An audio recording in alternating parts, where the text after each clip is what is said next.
Hello friends, அந்த நம்ம என்ன பார்க்க போகிறோம் அப்படின்னா, அனாயன்ஸில் படிக்கிற நவம்பர் டிசம்பர் 2024 ஸ்டூடெண்ட்ஸ் உங்களுக்கான ஃபஸ்ட்டு செமஸ்டருக்குரிய லாஸ்ட் எக்ஸாம் பார்த்தீங்க அப்படின்னா நாளைக்கு வந்து இருக்கும். Problem solving and Python programming GE 3151.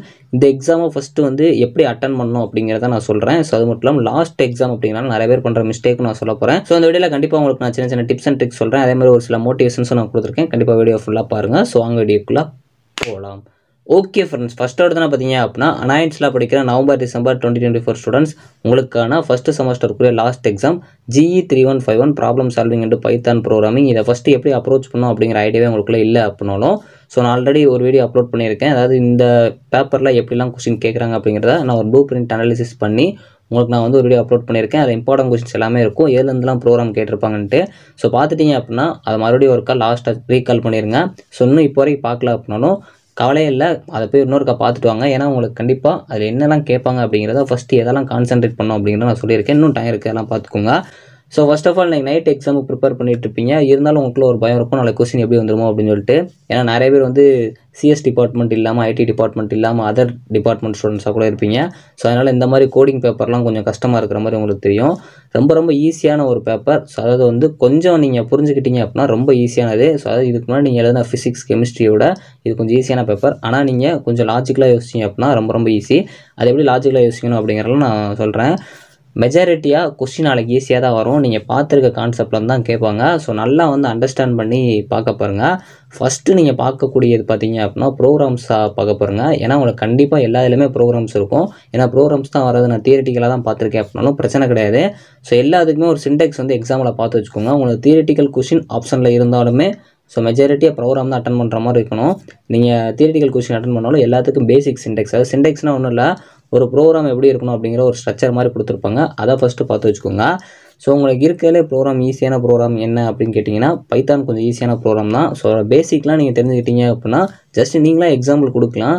So உங்களுக்கு அவங்க ப்ரோக்ராம் கேட்டாலும் ஜஸ்ட் அந்த நாலேஜ் இருந்தாலே போதும். சார் ரொம்ப நீங்கள் லாஜிக்கலாக யோசிக்கணும் அப்படிலாம் கிடையாது. இப்போ உங்களுக்கு செல்சியஸ் டு ஃபாரன்ஹீட் மாற்ற சொல்கிறாங்க அப்படின்னா அதோட ஃபார்முலா தெரிஞ்சால் போதும். ஈஸியான ஒன்று தான். இப்போ ஒரு ப்ரோக்ராம் எழுத போகிறீங்க அப்படின்னா நார்மலாக நீங்கள் இப்போ உங்ககிட்ட நான் வந்து ஒரு 5ஐயும் 10ஐயும் கூட சொல்கிறேன் அப்படின்னா நீங்கள் 15 டேரெக்டாக சொல்லிடுறீங்க. அதை வந்து நீங்கள் ப்ரோக்ராமேட்டிக்காக போகிறப்போ பார்த்தீங்க அப்படின்னா 5க்கு ஒரு வேரியபிள் செட் பண்ணுவாங்க, 10க்கு ஒரு வேரியபிள் செட் பண்ணி அதை பார்த்தீங்க அப்படின்னா இன்னொரு வேரியபிளை ஸ்டோர் பண்ணி அப்படியே உங்களுக்கு எடுப்பாங்க. இப்போ A = 5, B = 10 அப்படின்னு எடுத்து Cயில் வந்து அதை ஸ்டோர் பண்ணி அப்படி எடுப்பாங்க. இது மாதிரி தான் பார்த்தீங்க அப்படின்னா ஒரு வேலையை கொஞ்சம் வந்து டீப்பாக கொண்டு போனாலும் அப்படியே ப்ராசஸ் பண்ணி கொண்டு வருவாங்க. இதை நீங்கள் ஜஸ்ட் ஒரு எக்ஸாம்பிளுக்கு ஏதாச்சும் ஒரு கோட் மாதிரி பார்த்துக்கிட்டீங்க அப்படின்னா ரொம்ப ஈஸி. ஸோ அதே மாதிரி எதை வச்சு பிரிண்ட் பண்ணுறாங்க அப்படின்னு பார்த்தீங்க அப்படின்னா பிரிண்ட்டுங்கிற ஒரு கீவேர்டு இருக்கும். அது மாதிரி வந்து என்னென்னலாம் யூஸ் பண்ணுறாங்க, ஃபங்க்ஷன்ஸ்க்கு என்ன யூஸ் பண்ணுறாங்க, எப்படி வந்து எடுக்கிறாங்கன்னு பாருங்கள். ஸோ ப்ரோக்ராம்லாம் ஃபஸ்ட்டு கான்சென்ட்ரேட் பண்ண பாருங்கள். ஸோ ரொம்ப முக்கியமான ஒன்று, எப்படி வந்து நீங்கள் பார்க்கணும் அப்படின்னா டேரெக்டாக முதல்ல ஒரு ப்ரோக்ராமை பார்த்தீங்க அப்படின்னா ஒன்றும் புரியாது. ஸோ அதில் எது வந்து பிரிண்ட் ஸ்டேட்மெண்ட்டில் யூஸ் பண்ணியிருக்காங்க, எதில் ஃபங்க்ஷன் யூஸ் பண்ணியிருக்காங்க அப்படின்னு சொல்லிட்டு மேலோட்டமாக இப்போ லாஸ்ட் உட்காந்து பார்க்குறப்போ எல்லாம் பாருங்கள். ஸோ நான் ஃபஸ்ட்டு எதுக்கு ப்ரோக்ராமேட்டிக்காக பார்க்குறதுக்கு இவ்வளோ சொல்கிறேன் அப்படின்னா உங்களுக்கு மெஜாரிட்டியாக லாஸ்ட் மினிட்ல போகிறப்போ ஜஸ்ட்டு மேலோட்டமாக பார்த்தீங்க அப்படின்னாலே உங்களாலே ஒரு எக்ஸாம்பிள் கொடுக்க முடியும். ஏன்னா அதுக்கு தான் பார்த்தீங்க அப்படின்னா ஒரு 80% வந்து நீங்கள் இம்பார்ட்டன்ஸ் கொடுக்கணும். அதனால தான் நான் ப்ரோக்ராம்ஸ்க்கு நல்லா வந்து பாருங்கள் அப்படின்னு சொல்கிறேன். உங்களுக்கு ப்ரோக்ராம் பற்றி ஒன்றுமே தெரில அப்படின்னாலும் பிரச்சனை இல்லை, ChatGPT இருக்குது. ஸோ அப்படின்னா மெட்டாயே இருக்குது. இப்போ வந்து DeepSeek கூட இருக்குது. அதில் போடுங்க. ஜஸ்ட்டு ஒரு பேசிக்காக ஈஸியானதாக இருக்கிற மாதிரி வந்து கொடுக்க சொல்லுங்கள். அதுவே உங்களுக்கு சிம்பிளாக கொடுக்கும். அதை பார்த்து கூட கண்டென்ட் ரெடி பண்ணிட்டு அப்படியே கூட ப்ரெசென்ட் பண்ண பாருங்கள். பேப்பர் ப்ரெசன்டேஷன் ரொம்ப ரொம்ப முக்கியமான ஒன்று. எப்பயும் போல தான் நீங்கள் நீட்டாக வந்து ப்ரெசென்ட் பண்ண பாருங்கள். ஸோ முடிஞ்சளவு எல்லாத்துக்குமே ஒரு பேசிக் சின்டெக்ஸோ இல்லை ஒரு பேசிக் ப்ரோக்ராமாக கொடுக்க பாருங்கள். சப்போஸ் ஒரு ப்ரோக்ராமாகவே அவங்க கேட்டிருக்காங்க அப்படின்னா ரொம்ப லாஜிக்கலாக பார்த்தீங்க அப்படின்னா ஒரு 90% பார்த்தீங்க அப்படின்னா நீங்கள் சிஸ்டமில் போடுற மாதிரி கோடு எழுதினாலே போதும். நீங்கள் 100% எழுதினா தான் உங்களுக்கு இங்கே ரன் ஆகும் அப்படிங்கிறலாம் கிடையாது. கிட்டத்தட்ட லாஜிக்கலாக எங்கெங்கெல்லாம் வந்து கண்டிஷன்ஸ் யூஸ் பண்ணால் எங்கே ஃபார்முலாஸ் இருக்குது, ஸோ எங்கே வந்து எப்படி கொண்டு போகணும் அப்படிங்கிற மட்டும் நீங்கள் எழுதினாலே போதும். ஏன்னா உங்களுக்கு 100% நீங்கள் ரன் பண்ணி எரர் வராமல் ரன் பண்ணணும் கிடையாது. ஓரளவு ஜென்ரலாக அவங்க பார்க்குறப்ப கரெக்டாக இருந்தாலே போதும். ஸோ அதனால் முடிஞ்சளவு எப்படி வந்து பேசிக்காக எந்த லைன்ஸில் இம்பார்ட்டன்ட் அப்படிங்கிறத பாருங்கள். அதே நீங்கள் எந்த which lines important for this program போட்டிங்கனாலே அதுவே காட்டிடும். ஸோ அதனால் ப்ரோக்ராமில் கொஞ்சம் நல்லா கான்சென்ட்ரேட் பண்ணுங்கள். பேப்பர் ப்ரெசன்டேஷன்லையும் இந்த மாதிரி ஒவ்வொருக்கு எக்ஸாம்பிள் கொடுக்க பாருங்கள். ஸோ பார்க்குறதுக்கு நீட்டாகவும் இருக்கும். ஸோ ப்ரெசன்டேஷன் நல்லா பண்ண பாருங்கள். எல்லாருமே மெஜாரிட்டி தியரிட்டிக்கலாக தான் படிச்சிருந்தீங்க அப்படின்னா ஸோ உங்களுக்கு பார்த்தீங்க அப்படின்னா அவங்க ப்ரோக்ராமேட்டிக்காக நிறைய கேட்பாங்க. ஸோ உங்களுக்கு ஒரு ஐடியா இருக்குது. நீங்கள் ப்ரோக்ராமேட்டிக்காக நிறையா பார்த்தீங்க அப்படின்னா எப்படி கேட்டாலும் அதை தியரிட்டிக்கலாக கூட நீங்கள் மாற்றி எழுதுறதுக்கு நிறைய சான்சஸ் இருக்குது. ஃப்ரண்ட் பேஜில் யாரும் மிஸ்டேக் பண்ணிடுறாங்க. நிறைய பேர் பண்ணுற மிஸ்டேக் இப்போ இல்லை, இருந்தாலும் வந்து ஃப்ரண்ட்டில் யாரும் மிஸ்டேக் பண்ணாதீங்க. ஃபில் பண்ணுறப்போ கரெக்டாக பார்த்து தெளிவாக ஃபில் பண்ண பாருங்கள். ஸோ அதே மாதிரி உள்ளே என்ன எழுதுறீங்களோ அந்த கொஸ்டினை கரெக்டாக டிக் பண்ண பாருங்கள். டிக் பண்ணுறதுல நிறைய பேர் கொஞ்சம் மிஸ்டேக் பண்ணிட்டுருக்கீங்க, அதை தவிர்த்துருங்க. ஸோ அதே மாதிரி டைம் மேனேஜ்மெண்ட் ரொம்ப முக்கியம், ரொம்ப முக்கியம். லாஸ்ட் எக்ஸாம் அப்படிங்கிற நிறைய பேர் பண்ணுற மிஸ்டேக் என்ன அப்படின்னா, ஸோ நாளைக்கு தான் கடைசி எக்ஸாம் அப்படிங்கிறனால நிறைய பேர் வந்து அவசரமாக வந்து எக்ஸாம் அட்டன் பண்ணுவீங்க.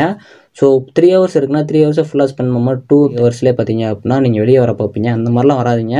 எவ்வளோ நேரம் இருக்கோ அவ்வளோ நேரம் ஃபுல்லாக அட்டன் பண்ண பாருங்கள். ஏன்னா நீங்கள் அந்த 3 ஹவர்ஸ் ஸ்பெண்ட் பண்ணிவிட்டு நீங்கள் வெளியே வந்ததுக்கப்புறம் உங்களால் வந்து என்ஜாய் பண்ண முடியும். ஸோ அதனால் யாருமே வந்து அந்த டைம் வந்து கரெக்டாக வந்து மேனேஜ் பண்ண பாருங்கள்.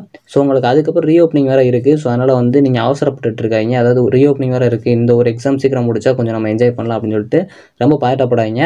ஸோ அதே மாதிரி நீங்கள் பதட்டப்பட்டு எந்த ஒரு கொஷினை அப்ரோச் பண்ணாதீங்க. இப்போ ஒரு கொஷினை பார்க்குறப்போ உங்களுக்கு ஈஸியாக தெரியும், அந்த கொஷின் தெரியும்னு சொல்லிட்டு ரொம்ப அசால்ட்டாக வந்து நீங்கள் கொஞ்சம் வேகமாக முடிக்கணும் அப்படின்னு சொல்லிட்டு நீங்கள் அசால்ட்டாக எழுதினீங்க அப்படின்னா சம்டைம்ஸ் உங்களுக்கு தெரியாமல் ஏதாவது மிஸ்டேக் விடவும் சான்ஸ் இருக்குது. அதை கரெக்டாக பார்த்து வச்சுக்கோங்க. ஸோ கடைசியாக பண்ணுற மிஸ்டேக்கில் ஒரு சிலர் பார்த்தீங்க அப்படின்னா கொஸ்டினை கரெக்டாக வந்து ரீட் பண்ணாமல் விட்டுருவீங்க. கொஸ்டின் நம்பர் எழுதுறப்போ தெளிவாக போடாமல் விட்டுருவீங்க. 11 மட்டும் போட்டுருவீங்க, இல்லை 11 கூட போடாமல் விட்டுருவீங்க. அந்த மாதிரி சப்டிஷன்ஸ் போடாமல் விட்டுருவீங்க. ஸோ அதேமாதிரி ஃபாஸ்ட் எழுதுறங்கிற பேரில் நிறைய இடத்துல ஏதாச்சும் உங்களுக்கே தெரியாமல் மிஸ்டேக் விட்டுருவீங்க. நிறைய இடத்துல அந்த சின்டெக்ஸ்லாம் தப்பாக எழுதுறதுக்கு சான்சஸ் இருக்குது. ஸோ உங்களுக்கு மெஜாரிட்டியாக தெரிஞ்சால் மட்டும் கரெக்டாக சின்டெக்ஸ் எழுத பாருங்கள். தெரில அப்படின்னா ரிலேட்டடாக தெரியும் அப்படின்னா எழுத பாருங்கள். சம்மந்தமே இல்லாமல் மட்டும் மேக்ஸிமம் எழுதாதீங்க. என்ன கொஸ்டின் கேட்குறாங்களோ அந்த கொஸ்டின் மட்டும் எழுத பாருங்கள். நான் வேறு கொஸ்டின் படிச்சிருக்கேன், நான் அதனால் வந்து இது எழுத போகிறேன் அப்படின்னு சொல்லிட்டு எழுதாதீங்க. நீங்கள் காமனாக சின்டெக்ஸ் மட்டும் பேசிக்காக பாட்டு போனீங்க அப்படின்னாலே உங்களால் ஈஸியாக வந்து அப்ரோச் பண்ண முடியும். இது ஒரு ஈஸியான பேப்பர் தான். நல்லா கான்செப்டை மட்டும் நல்லா பார்க்க பாருங்கள். ஸோ நான் ஆல்ரெடி சொன்ன மாதிரி தான் உங்களுக்கு ஃபஸ்ட் எக்ஸாம் அப்போயே சொன்னேன், நீங்கள் ஒரு ட்ரெயினில் உட்காந்துருக்கீங்க அப்படின்னா ஸ்ட்ரெயிட்டாக உங்களுக்கு எந்த டெஸ்டினேஷன் போகணுமோ அது வரைக்கும் நீங்கள் போயிட்டே இருங்க. அது வரைக்கும் எங்கேயுமே டைவர்ட் ஆகாங்கன்னு சொல்லிட்டு. ஸோ இப்போ நீங்கள் டைவர்ட் ஆகாமல் கடைசி உங்களோட டெஸ்டினேஷன் கிட்ட வர போகிறீங்க. நாளைக்கு எக்ஸாம் முடிஞ்சு அப்படின்னா உங்களோட டெஸ்டினேஷனில் நீங்கள் இறங்கிடுவீங்க. ஸோ இது நல்ல ஜார்னியாக இருந்திருக்கும்னு நினைக்கிறேன். ஸோ இதே கான்ஃபிடென்ட்டோட இன்றைக்கி நைட்டு கொஞ்சம் மட்டும் ப்ரிப்பேர் பண்ணுங்கள். ஸோ இவ்வளோ நாள் வந்துட்டீங்க, இன்னும் இன்றைக்கி நைட் மட்டும் கொஞ்சம் ப்ரிப்பேர் பண்ணி நாளைக்கு காலையில் போகிறப்போ ரீகால் பண்ணிட்டு போயிருங்க. கண்டிப்பாக நீங்கள் படித்த கொஸ்டின் தான் வரப்போகுது. நல்லா எக்ஸாம்ஸ் பண்ண பாருங்கள். இப்போயுமே நான் சொல்கிறேன், லாஸ்ட்டாக பார்க்குறப்போ சின்டெக்ஸ் ப்ரோக்ராம்ஸ்லாம் கொஞ்சம் நல்லா பார்த்துருங்க. ஸோ இதிலே மனப்பாடம் பண்ணாமல் அதாவது டைப்ஸ் இருந்துச்சுன்னா மட்டும் அந்த மாதிரி பாருங்கள்.